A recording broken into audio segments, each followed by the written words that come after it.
موت کوئی مسئلہ نہیں ہے ہمارے لیے، زندگی مسئلہ بن گئی. ان حالات میں زندہ کیسے رہیں گے کہ محمد مصطفیٰ صلی اللہ علیہ وسلم کے عشق کا اظہار ہمارے لیے جرم ہوگا؟ یہ تو نہیں کر سکتے.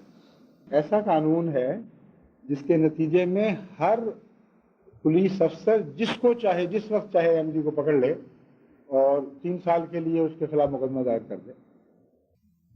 تو میں تو حاضر تھا، پر شروع میں میرے دل میں یہی جذبے پیدا ہوئے اور میں نے اللہ سے عرض کی کہ اے خدا تو گواہ ہے، اگر پھانسی کا پھندا میرے لیے مقدر ہے تو میں خدا کی قسم اس کو چوم کر پھانسی پہ چڑھوں گا. لیکن اس کے نتیجے میں آگے کیا حاصل ہوگا؟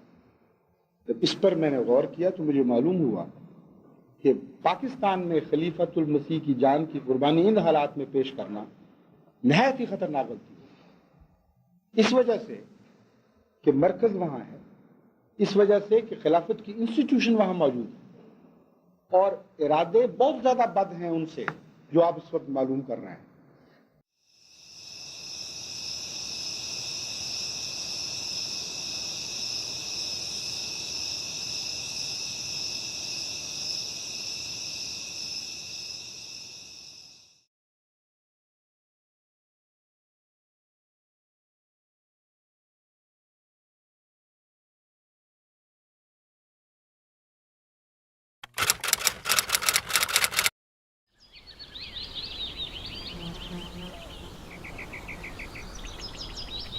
Twenty-sixth of April, 1984, I saw the first threatening dream that what is happening is a big thing. It's not an ordinary small accident which is going to take place. In that, although I didn't see anything to happen to me, but I saw something which told me that Qasr Khilafat will no longer be occupied by me, and the enemy will have a sort of threat over Qasr Khilafat which would make me leave that place. So I saw a very deadly and violent, as if intoxicated camel sitting on the top of Qasr Khilafat. This was a dream which normally one cannot imagine. One can see a bird or something, or a man, but if a camel who is supposed to be very vindictive and small-minded thing and who never forgets a revenge when it wants to take. So a very ugly-looking and threatening-looking camel was sitting on the top of Qasr Khilafat, and this is the first time I'm revealing this to people. To some friends and relatives, I think I related this to them. So that was the first. And then I saw a dream that in Pakistan, there is no peace left. Everybody is conspiring, groups are created, they're abducting people, and law and order is become totally ineffective.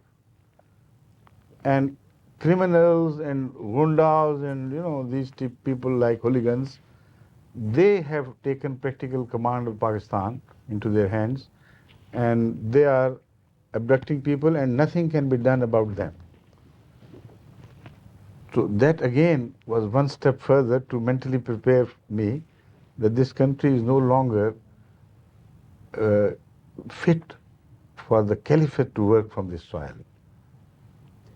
Then, after a while, we heard the reports that the plan was to have me murdered under the supposed crime of this mullah's murder, and the mullah is safely deposited somewhere in some foreign country.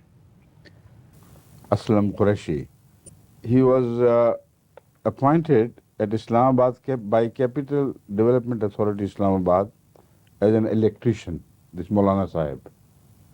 He has no record of having ever studied in any Islamic institute or school or madrasa either.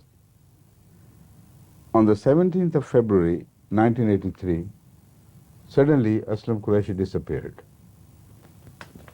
On 23rd of February, that is 6 days after that, a case was registered against me in the police station in Sialkot that he is the man under whose direction he has been abducted and possibly murdered. Then began the reports that it is a much deeper conspiracy than you think.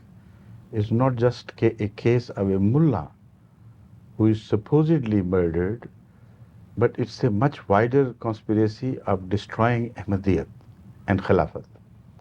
They have also planned for a sort of war-footing camps made during the wars.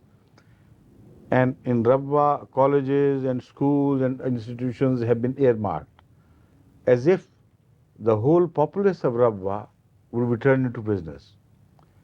And everywhere, similar plans and conspiratorial actions are being contemplated.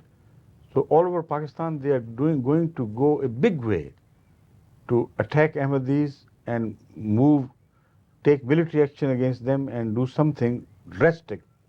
So again, I could only turn to God for prayer.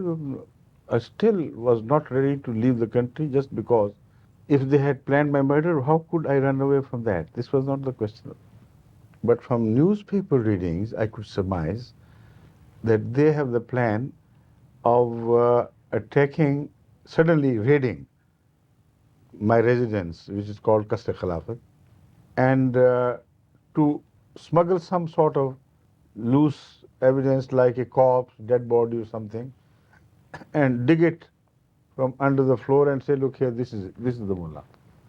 On the 26th February, 3 days after this, Maulana Abdul Qadir Ropudi, he said, if you appoint me and with me a Deobandi Maulana and maybe one Brelvi Maulana, within a matter of 2 months, we will trace him and produce him.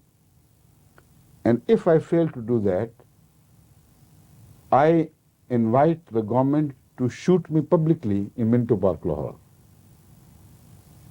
Right? Who had abducted and from where they were intending to recover?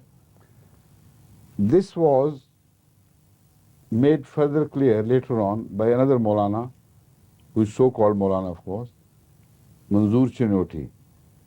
He declared that the matter is so simple. Arrest Mirza Tahir Ahmed, remove him to the torture cells in Qila, Lahore Qila, the castle of Lahore, and hang him upside down. Within a matter of a few hours, Maulana Aslam Qureshi will be in your hands. That was the tempo they were building against my image and in the image of Jamaat Ahmadiyya. You know, when I suspected that something is cooking against Ahmadiyyat between the mullah and the then dictator of Pakistan, Ziaul Haq, instead of running away, I went straight to Islamabad and camped there for 7 days until the deputy commissioner of Islamabad, one of the deputy commissioners, I think it's divided into 2-3 areas, where I was residing, he sent me a very urgent message. It happened the day after I received the message through an SP from Ziaul Haq himself. That rest assured and sleep in peace, nothing would happen, no problem. This deputy commissioner said, my earnest advice to you is, for God's sake, return immediately to Rabwa, or it will be too late. Things will happen. A murder could be planned immediately, even there. So I inquired, why does he advise me? The person who carried the message said, he is not going to tell you anything, but he said, have trust in me. For God's sake, leave this place immediately. So I consulted Ahmadi. I said that maybe he has got some information and it's better to abide by his advice. After all, he seems to be, he had a good reputation of being a kind, thorough human being. So we took advice and I left. And 2 days after my departure, or 3 days after my departure, this was announced. This anti-Ahmadiyya ordinance was publicly announced.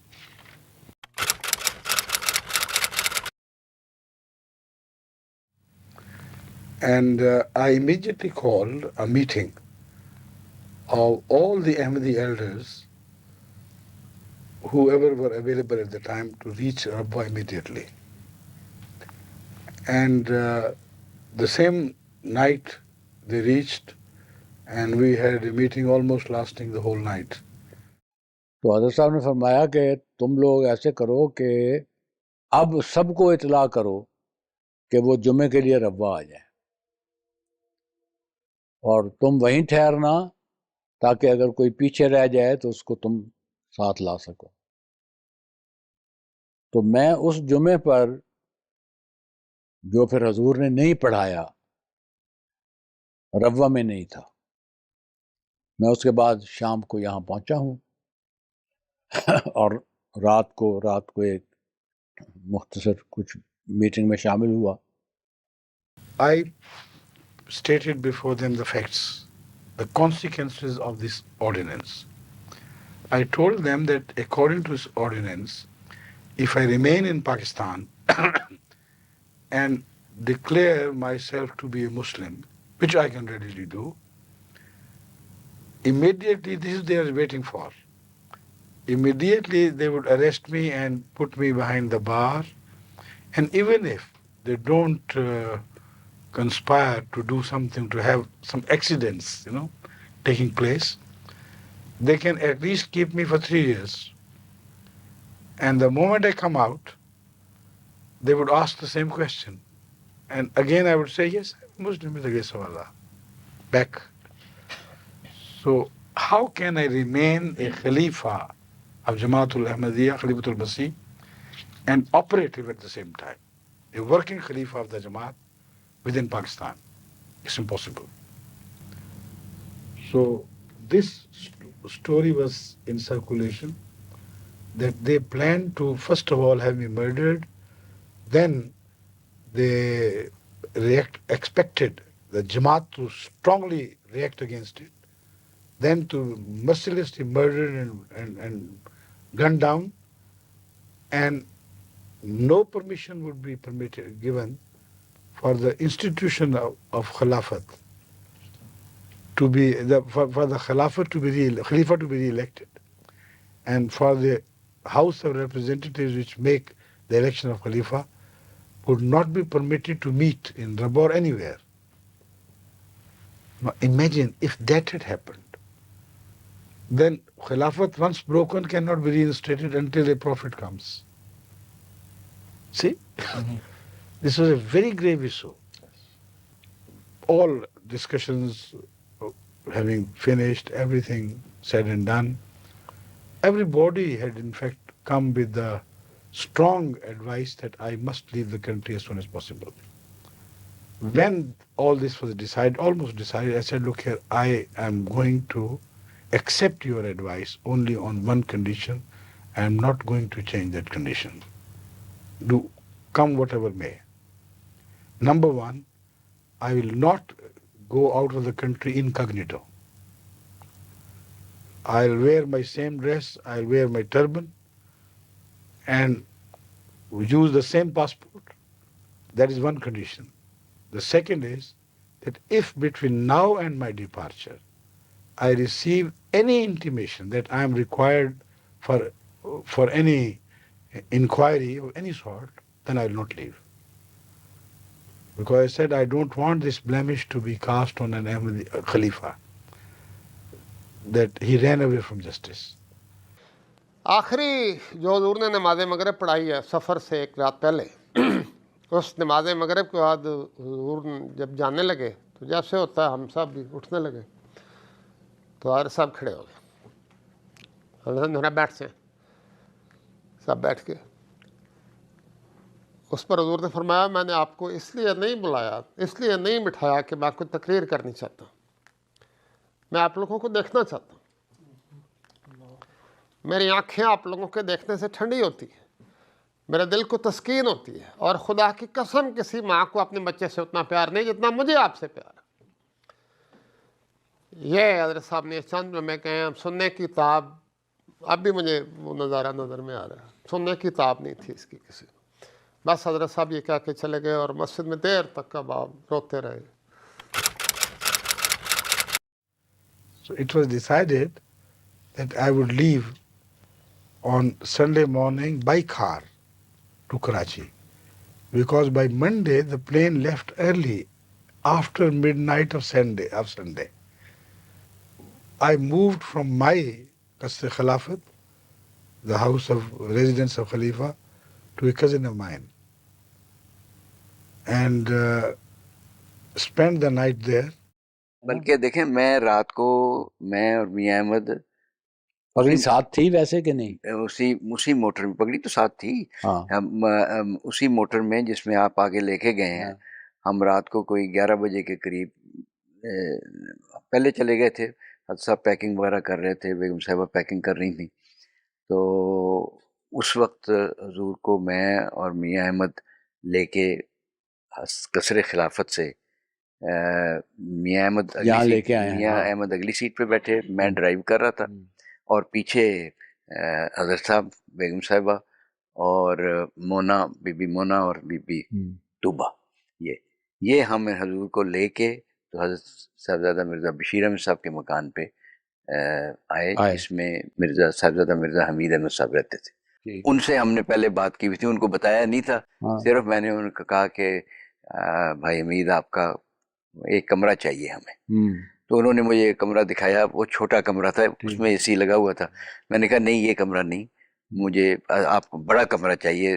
وہ کہنے لگے پھر میرا bed room ہے اس میں اے سی ہے، اور کمروں میں تو اے سی نہیں ہے، وہ لے لے۔ تو اس رات کو ہم پھر سب کو لے آئے، حضور نے پھر رات وہاں گزاری۔ حضور کے منظوری کے لیے جو پلان پیش ہوا وہ یہی تھا کہ ایک کانوائے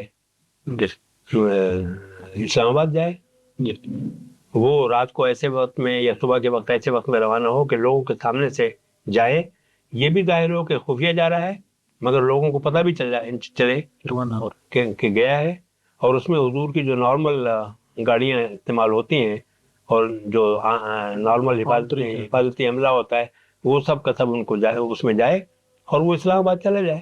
انٹیلیجنس والے اس کو فالو کریں گے، خود بخود اپنے عربے لگائیں گے کہ ہاں یہ اسلام آباد جا رہے ہیں، ہم کوئی اعلان نہیں کریں گے۔ صبح کی نماز میں اعلان کر دیا جائے گا کہ حضور کی طبیعت ٹھیک نہیں ہے، تو اب آپ نماز پڑھ لیں۔ نہیں، جھوٹ نہیں بولا جائے گا، یعنی فوراً جو آپ نے ایک آبجیکشن کیا سارے پلان میں وہ یہ تھا کہ میرے بارے میں کوئی جھوٹا اعلان نہیں کیا جائے گا، جھوٹ ہم نہیں بولتے۔ یہ اعلان کر دو اسی طرح سے کہ بس اجازت ہے نماز پڑھ لیں، یہ کہنے کی کیا ضرورت ہے کہ میں بیمار ہوں جبکہ میں بیمار نہیں ہوں۔ And we left early morning, not via the ordinary route going through Chiniot and Jhang, etc., but we moved in the direction of Sargodha and Islamabad, To the north. to the north. And at Lalia, there was a road jutting out in the direction of Jhang, which would connect us with the main road to Karachi. That was the plan. کیونکہ اس side پہ چنیوٹ سے وہاں چنیوٹ جانا مناسب نہیں تھا، ان کا فیصلہ کہ وہ دیکھ سکتے آدمی کون جا رہا ہے، تو اس لیے ادھر سے یہ روٹ سلیکٹ کیا تھا۔ ادریس صاحب کی گاڑی سب سے آگے تھی، اس کے بعد وہ گاڑی تھی جو میں چلا رہا تھا جس میں حضور تشریف فرما تھے، وہ تھے، اس کے بعد میں پیچھے تیسری میں آپ تھے، جی بریگیڈیئر وکیل زمان، میرے ساتھ بریگیڈیئر وکیل زمان صاحب، ہاں یہ ارون تھے، صاحب اور میرا چھوٹا بھائی سعید تھا۔ اور آپ کے پیچھے کس کی گاڑی تھی؟ آخری کار میں میاں مجیب ڈرائیو کر رہے تھے، میں ڈرائیو کر رہا آخری گاڑی مرزا مجیب الرحمان صاحب ڈرائیو کر رہے میاں تھے۔ مجیب ڈرائیو کر رہے تھے، میں تھا۔ بعض جب ہم لالیاں سے مڑے ہیں تو اس وقت ذکر آیا ہے کہ فجر کی نماز پڑھ لی جائے، تو وہ میں نے تکبیر کہی اور میں دائیں ہاتھ بیٹھا تھا، حضور بائیں ہاتھ بیٹھے تھے، تو گاڑی میں چلتے ہوئے حضور نے نماز پڑھائی، تو حضور نے وہ نماز پڑھائی تو اس کے بعد پھر حضور نے بعض دعائیں پڑھنی شروع کی ذرا اونچی آواز سے، تو وہ بڑی خاص دعائیں تھیں حضور کو پر رکعت طاری ہو گئی، میری طبیعت پہ بھی رکعت طاری ہو گئی. اور Now, first surprising thing I tell you about this is that my second daughter, she saw a dream and told me, Abba, I have seen a very strange dream. And the dream tells me that we are going out somewhere in the cars, and at one place there is some road blockage or something, and we slow down. And there I see some beggars who are apparently beggars, but they're very tall, stout people, like as if they belong to army or police or something, and they're clad in big coats, and they behave like beggars. They ask for money. And when we reached that a long passage, it was impossible for us to maintain speed. We just crawled along. And there suddenly, we saw these exactly as she had seen. That reassured me. I knew then, with the grace of Allah, it's Allah's hand, He already has told us and forewarned us. And without this front man, he is the son of late Hazrat Chaudhry Asdullah Khan Sahib, the younger brother of Hazrat Chaudhry Zafrullah Khan Sahib. His son Idris was driving that car. Imagine. Suddenly he got a pile of 1 rupee notes, 100 notes, piled together and stapled together. He opened them like this and started throwing right and left. Unbelievable. And these so-called beggars, they were intelligence people. But they couldn't resist money. So instead of rushing towards me, they started collecting money. We spread them the money all along, And as they were busy collecting money, we just passed through. اس کے بعد ہم ایک جگہ پر پہنچے جس کا نام مجھے علم نہیں ہے. حضرت صاحب نے فرمایا کہ یہاں سے کھانا لے کے جانا ہے، وہ ڈھابے والا ہے. یہ ہم انٹر ہو گئے تھے سندھ میں. ہاں سندھ میں انٹر ہو گئے تھے جلدی.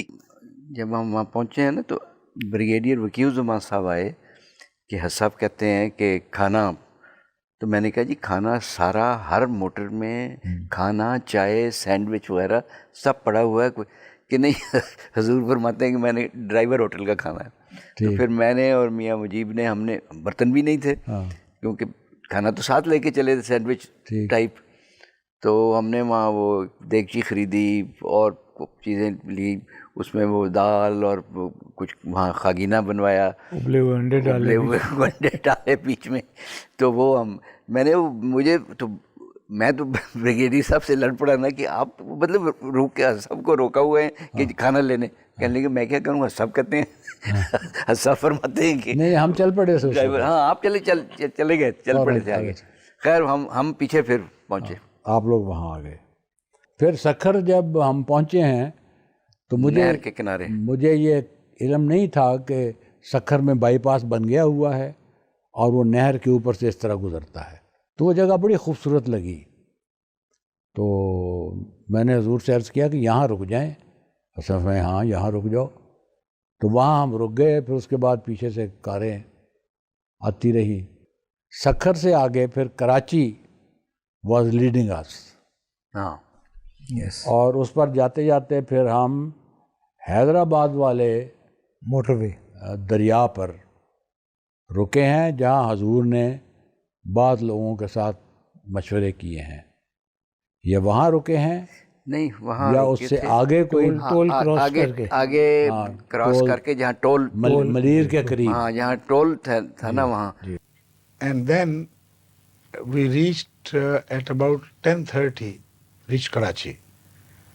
And there my residence, I had not to live the night over, so some Ahmadi was organized. It was decided between the Jamaat and some Ahmadi that I would rest for a while at his house. And after eating food and just a little rest, we left for the airport because the plane, I remember, left at 12:30. So I had to be there just before in time. Now, they told me to come late. Said, there's no need for you to come early. They said exactly 5 minutes from the time of the departure of the plane, we will send our special car to fetch you from the VIP.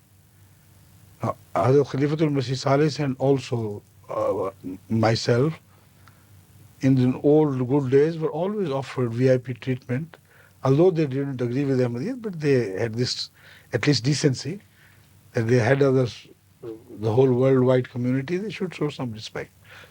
So against that, no order had been issued, so I also went and waited in the VIP lounge for the car to come.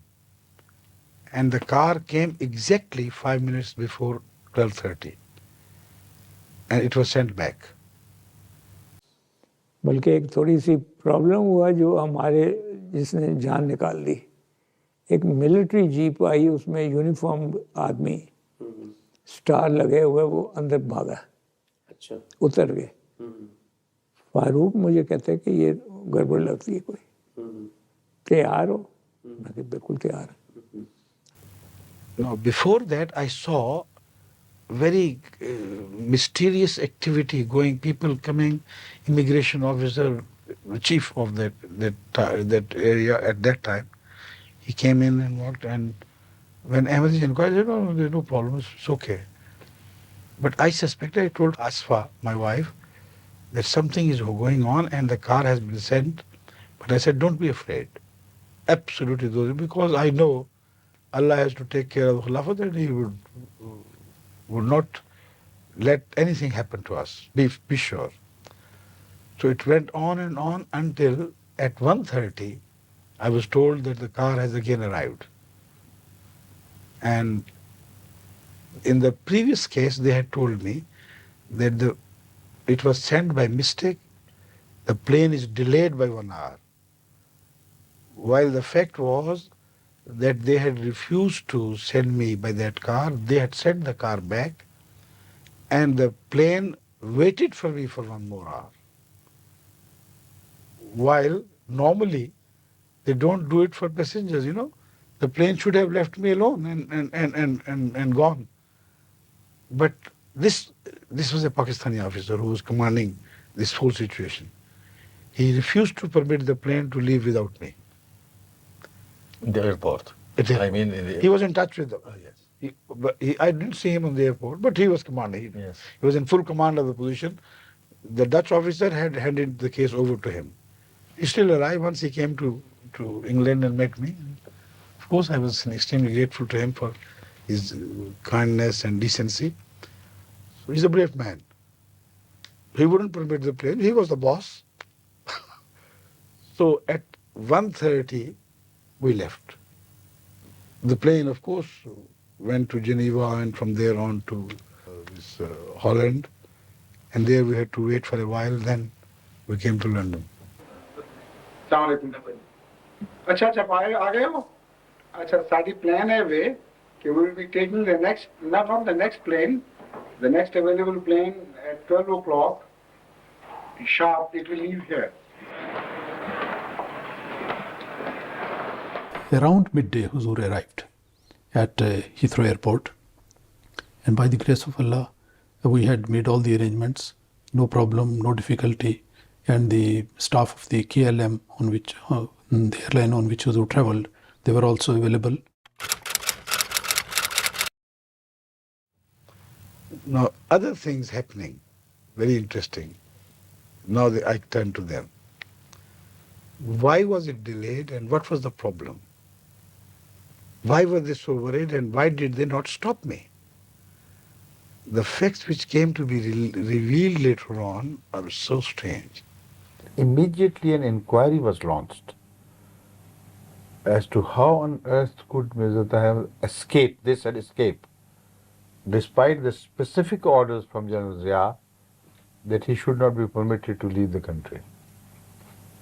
Now this revealed some very interesting facts. And throughout you see the hands of Allah so clearly working that even only the blind cannot see, the rest should know, understand what was happening. During the hijrah, if it is blessed by Allah, these things happen. Eyes are blinded, people's minds are befogged, ordinary, simple things are ignored, and that is how it always takes place. It so happened, very interestingly, in 1983, my passport had run out, a year after my being Khalifa. And I went to the passport officer for renewal, and he asked me to wait for a few days, and then he renewed it and handed it over to me. But after I left, immediately he was plagued by the visits of various intelligence agencies. Why did you have this passport made? Didn't you know that he was prohibited from leaving the country?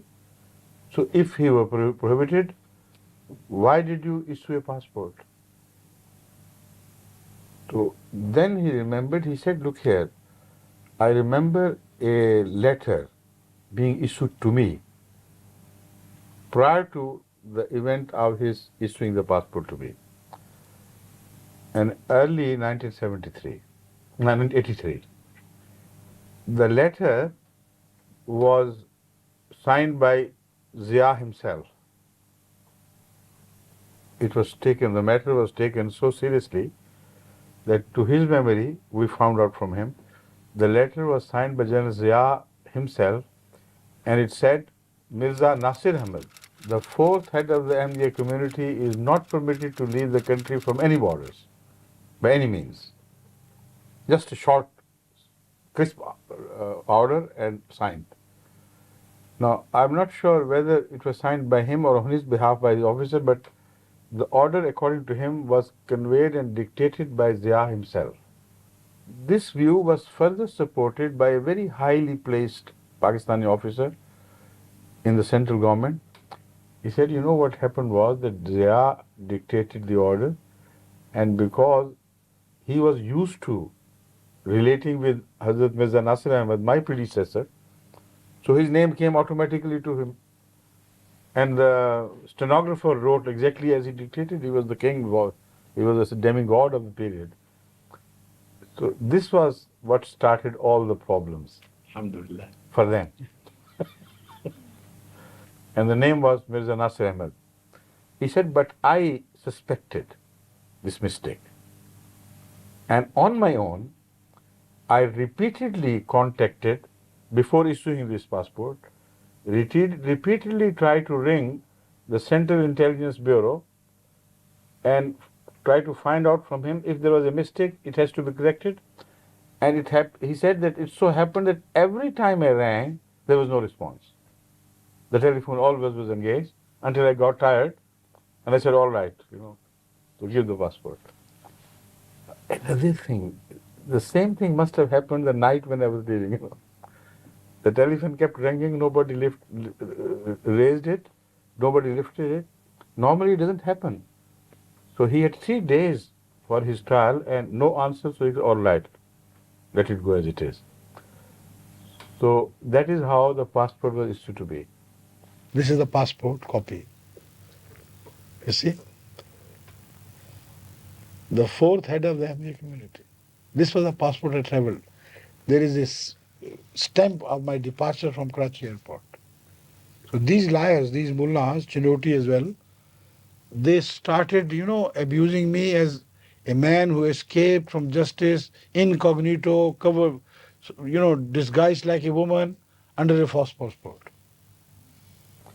And how God's hand helped me out of this country is further supported by the view that I traveled all the way by car from Rabwa to Karachi during the broad daylight. Never changed my dress. My kafla was with me. And one of the agencies, perhaps the same Fuqara, who posed as Fuqara, they reported it immediately to the government. They said, we suspect, because they hadn't seen me clearly, because they were more interested in money. So they said, we suspect that Mirza Tahir Ahmed has left for Karachi by road. Now this is a certain positive report. it was processed in the center, and they said they must be fools who were saying that, because the 4 other agencies had reported to us that Mirza Tahir has left for Islamabad, perhaps to meet General Zia. So how could be all these 4 wrong? And so many people are witness to seeing a convoy going towards Islamabad. So he has to be wrong. And the only person who was right, he was considered to be wrong. Otherwise, from there to Karachi, from Rabba to Karachi, there were 750 miles of road, busy roads, which we covered. Any time they could have inquired, just written to any SP or DC, and he could have blocked our way and found out. It was a great matter of disgrace, I think, for Ziaul-Haq, that during that period and with that kind of attitude, Hazrat Sahab should go through the VIP room. Yes. After writing his name there,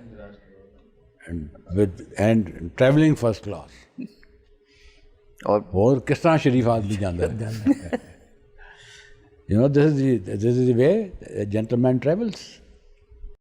میں نے 27 April 1986 کی صبح کا وقت خواب میں یہ دیکھا کہ حضور اسلام آباد جانے والے ہیں اور ایک منی پاس میں جائیں گے جس کی ارد گرد حضور کے پہرے دار موجود ہیں اور جو سب کے سب آسمانی رنگ کی یونیفارم پہنتی ہیں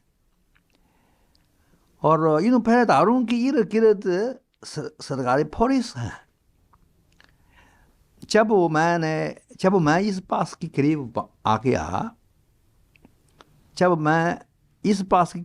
گیا تو میں نے حضور کو نہیں دیکھا اور یہ سمجھا کہ حضور تو عیب کے طریق اسلام آباد تشریف لی گئے ہیں اور پاس کے اندر تو صرف کچھ سامان موجود ہیں. پھر میں نے اسی پاس میں حضور کی الوداع کہنے کے لیے بیٹھ گیا اور پھر داروں کے ساتھ سفر کرنے لگا. کچھ سفر کر کے ادھر کیا اور پھر داروں نے مجھے کچھ پھال دیا. اس خواب سے میں سمجھتا ہوں چند باتیں جو میں نے حضور خدمت میں پیش بھی کی تھی. نمبر 1 یہ ہے کہ اللہ تعالیٰ جماعت حضور حفاظت فرمائے گا. نمبر 2 حضور سب کے سب انعام بھی فرمائے گا اور سب کے سب نہایت زیادہ ترقی بھی دیں گے انشاءاللہ تعالی. نہ وہ تم بدلے نہ ہم طور ہمارے ہیں وہی فاصلے بڑھ گئے پر قرب تو سارے ہیں وہی فاصلے بڑھ گئے پر قرب